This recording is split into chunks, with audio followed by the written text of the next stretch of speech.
Okay, so with 2.5 ending today, we're going to be doing a little bit of a retrospective on the event itself, as a whole. Stuff that I liked, stuff that I thought could have been done better, basically all that. Yep. Now, I think overall, event was very, very good. I enjoyed it quite a lot. There were a couple things that I think maybe could have been done a little bit better, but overall, it was a very solid event. You had this very, very strong main theme of familial conflict and like the burdens of the parent being passed down to the child. You had very compelling characters. That's one thing I really wanted to note, especially since this came off the back of 2.4, which I thought the characterization there was a little bit weak. In this case, we had our main characters, Liang and Noir, established early in the main story and actually given space and time to develop as characters on their own, instead of leaning solely on their character stories to really develop them, like the way I think they did with Barcarola back in 2.4. And I think that's always a little bit better, because when they include that sort of development only in the side stories, it kind of feels like a crutch, right? It kind of feels like they had a little bit of an oversight in the main story and we're just trying to like patch it up with the auxiliary stuff, right? So the fact that they decided to really delve into these characters in the main story makes this a very, very compelling story. Onto what I kind of disliked. Matilda and Anna and Lee, I think, didn't really deserve first billing on that poster. Like, they show up, yeah, but they don't do anything, man. Not really. It felt very much like they were just kind of shoehorned in there just because they could. And I don't think it weakens the story necessarily. I just don't think they really needed to be there. There was no purpose that they served. Like, yeah, Matilda could have, you could make an argument that she's there to contextualize, Beryl showing up at the end and doing all this stuff, but we already knew that, right? Like, if we were to take this as a standalone story, then that setup is very weak, right? We show Matilda, we show Beryl at the end, and it's like, all right, we get maybe a trace of background on this. So that I don't think was done very well. If we're taking this as part of a series, which I mean technically it is, right? It's part of the 2.0, 2.1, where these like long-standing running events are kind of being established. Then yeah, it kind of makes sense. But also we already know that Matilda is looking for her mother, so if we're taking this as a series, then having Beryl show up at the end isn't exactly, out of left field. So again, Matilda really didn't need to be there. As for Anna and Lee, I honestly don't think she needs to be there at all. I'm glad she's there. She's a very fun character to have around. But like in terms of narrative relevance, she doesn't really do anything. Like most of, I think, what she does and says in the main story could have just been offloaded onto Loggerhead, kind of bolstering Loggerhead's own position in the story and like her own relevance. Because I mean, Loggerhead is technically a part of Foundation. She has all this information. She could have been the one giving all this stuff, right? This information. So I really don't know why. Well, I mean, I think I do know why. We'll get to that later, but I don't think it was necessary for her to be there. I don't think it hurts the story. I just think it was kind of an extraneous addition. Now, I put up a post on Discord just asking what people thought about the chapter, and Allura was very, very kind and wrote just a whole thing on it, and I am very happy about that. She said I could show it, so I'm gonna throw these up on screen. I'm not gonna go through the whole thing because a lot of it is stuff that I've said already, because I agree with a lot of her points here. But we're just gonna pick it apart a little bit. Well, not pick it apart, but we're gonna go over it a little bit. The things I may have missed and what we think about those. All right. So overall story very good. Few parts I was a fan of. Second favorite, I have to agree here. It is also one of my favorite narratives events. I don't know if it'd be my favorite. I would say I really liked Tuesday's Motel. I really liked Moorpunk. I don't know if it is better than both of those. It's definitely up there with them though. Liang Yue in general is a very phenomenal character. Her interaction with relationships with basically everyone in the story felt natural and were really fun to watch. I have to agree. Especially this part about her dad in this like bottom section here. I think the story had a very, very strong sub-theme of people being nuanced, right? Like no one is truly evil, no one is truly acting with malicious intent. some of them are, but like there is a reason behind this. No one is being evil just for the sake of being evil. They are people whose environments and reasons have shaped them and caused them to act in the way that they do, right? And I think it really explores that very well with a lot of the characters we see, even like in the side stories, right? Like Laura says, Liang's dad, also Chen in Anna and Lee's anecdote, Noor herself, right? These people act in ways that are maybe not the best, but you can kind of see why they act that way. And I think that's just very good writing, especially since they are technically, aside from Noor, technically like side characters, right? They're not supposed to have all this like very in-depth building, but they still give it to them, which I think is nice. Noor isn't strong as Lang, but I still enjoyed her character. Yeah, I think Noor definitely played second fiddle in this event, which is fine. I don't think every character needs to be super developed. I'm gonna say that right now, because Allura does have some points in her dislikes about some characters not being as developed. I will say that I don't think every character needs to be as developed like as Liang was, because they do serve a purpose. It's just a different purpose, right? She's saying this very, very compelling villain. Tragedy behind her motivation. Again, it's that point of the characters having their like reasons, right? Like I know people like to rag on these days about making villains, too relatable, whatever, but I mean, at the end of the day, they are models of people, right? They are supposed to be interpretations of people, and people generally have their reasons for doing things. And a lot of the time, those are going to be fairly sympathetic reasons, because for a lot of people, they want the same thing, they just don't have access to it, and as a result, they do these things, right? Anna and Lee's anecdote was great, good blend of comedy and seriousness. Chen was a compelling antagonist, and it helped flesh Anna out a little, which was very nice. Slight disagree here. I do think her anecdote was great. I don't think Anna and Lee was the focus of that anecdote. I'm gonna be real with you.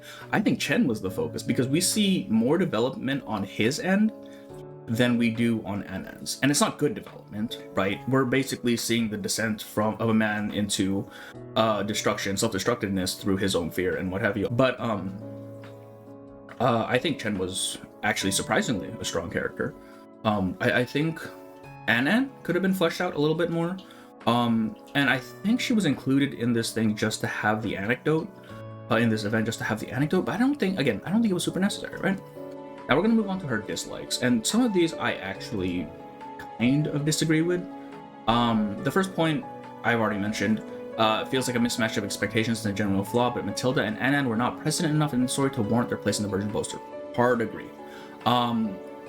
I would actually go farther and say that it was a flaw in the writing, because they've kind of done this before, right? Sometimes it feels like Reverse will throw in a character into an event that doesn't necessarily have to be there, but they're there just because they're kind of a familiar face for the players to latch onto, right? Right off the bat, I can think of 1.1 and 2.3, Rimmit Cup and London Dawning, right? Now, I feel like it's unfair to just include Rimmit Cup in anything. I've been very vocal about how much I don't like that chapter.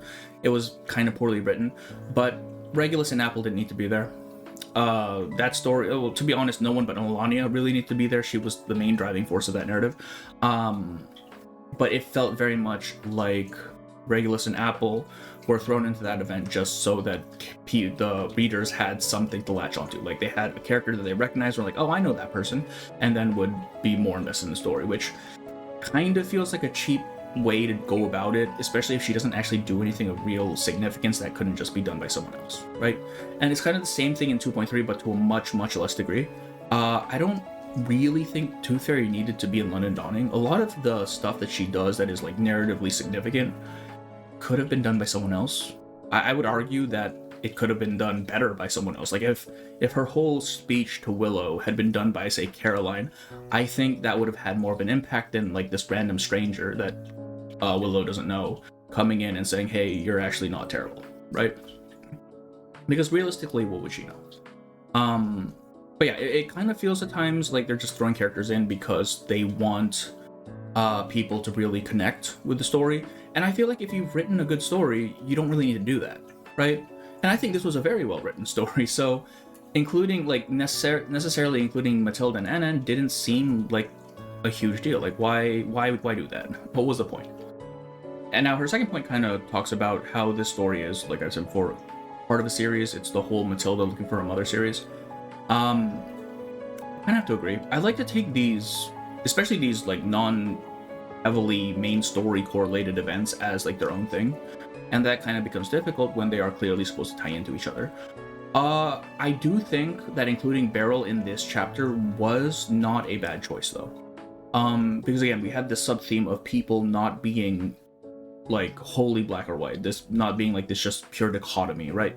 And I don't believe Matilda's mother is evil. I think she may be acting in her own interests.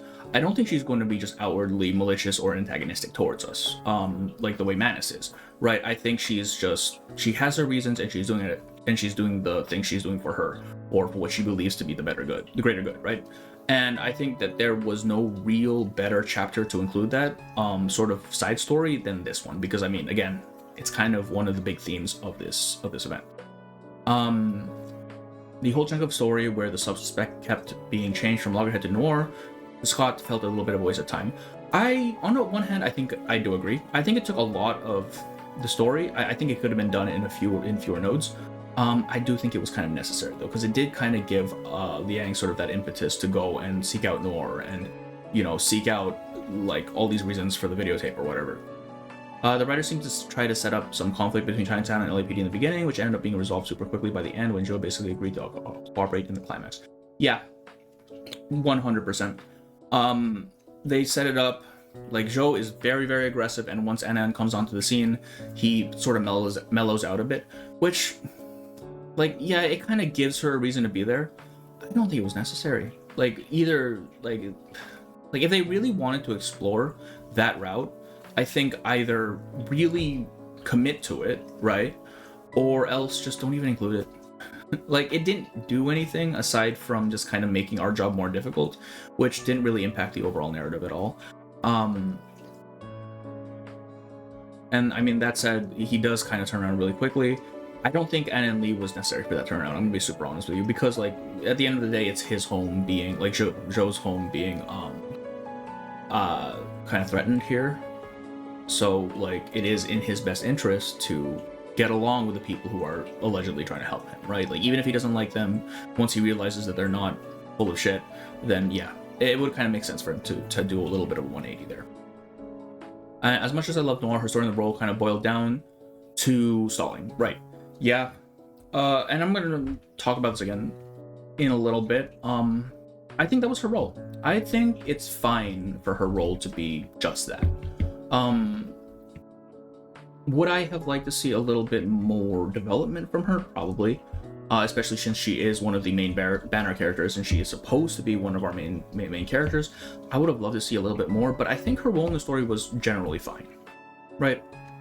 Like maybe a little bit more. It is explored in her character story, but as I said before, I really think that should be explored more in the main story, with the character story acting more as sort of a backing or supporting sort of narrative to really bolster the character rather than being kind of their whole motivation, right? Now, for this last thing, this is a response to a post I made, which was basically just saying all the things that I just said now. I do agree on this bit. I can see the potential and purpose Scott has. I just wish there was more of it. Now, here's the thing, right? When I look at a story, I don't look at the characters as necessarily people, because they're not people, right? They are plot devices. Characters are, at their very, very core, plot devices. They exist to drive the story forward in however way that they're meant to, right? And for some characters, it might be as simple as directing our main character onto a certain path, or showing them, like, or framing them in a certain way, or setting up something for later on, right? And I think that's the role that Scott and Loggerhead, and to an extent Noir, do, right? Like, they are there to set up later plot points. That doesn't mean they can't have their own, like, development on their own, but I don't think they need to have as much development, right? They are a very specialized plot device that fulfills its purpose. Now, could this have been done in, like, a more subtle, less obvious way? Probably. But it's not something I'm going to complain too much about, just because I don't think it's beneficial for the story to have everyone be super developed. Like, if you're writing something, right, you kind of want to balance your focus a little bit. Like, if you want your main character to have all the focus, then you write more about them. You give them all the development, and maybe the side characters get a little bit. But you start to give those characters more development, and suddenly you're shifting focus away from your main character, from your main plot, and it kind of muddies up the story of where the core of the story, like where you want the story to go, the themes you want it to have. So I think, you know, Scott having not quite as much here, totally fine. Could have been done better, but totally fine. And yeah, and her final point is just, again, the whole thing about the stories not being connected. And again, I have to agree. Like, I think these do so much better as just their own standalone things, their own like little slice of story, right? Like if we consider London Dawning or Ryashki or Moorpunk even, like they're technically connected to the main story, right? They technically have connection. Every event does, but they're basically self-contained. They're basically standalone. You don't need to have any prior connection. You don't have to have any prior knowledge besides, you know, the general premise of the game. And they are probably, I think, the most well-received chapters that we have. But like, you don't need to have that whole connection. I think the story benefits if you don't have the connection, because there's no obligation or expectation that you will tie back to points that may not really correlate to what you're trying to get to. So kind of like forcing that, because I will agree, like I think Barrel's placement in the story needed to happen just because it kind of matches with the themes and all. I don't think they did it in the best way. Like to have her, like Allura said, to have her show up in the final arc of the story, the final node of the story even, kind of breaks tension. Like you had this great finale of everyone, you know, resolving their issues in the police station and seeing this movie that that her region had made, and it could have ended there. They even rolled the credits. I think this post-credit scene of, oh, there's another danger lurking around, was not maybe the best place to include Beryl. But yeah, that's gonna be it. Thank you to Allura, because this really helped me. I've been meaning to do retrospective update retrospectives for a while now, and I've been slacking. So I put out a call on Discord. I was like, hey, you guys have any thing to say about the chapter? And she went above and beyond, man. This is fantastic. So yeah, thank you to her for that. I really wish she had like socials I could plug, but it's just Discord. Yeah, that's gonna be the video. It's a pretty quick one today. Mainly just because I really need to pump this out before the event ended. But yeah, that's gonna be it. And as always, I would like to give thanks to Dave for supporting me on Patreon. It is always appreciated. It helps a ton, right? And we have members now. Thank you to Pampa Aerostar, thank you to Fructose Tolerant, and thank you to Chip for joining the members. I wish I had more to offer you. I'm gonna be so real with you, but you get a shout out. Again, it's very much appreciated. And for the rest of you, I hope this video was entertaining. And I will see you on the next one, yeah? Have a good one. Bye-bye.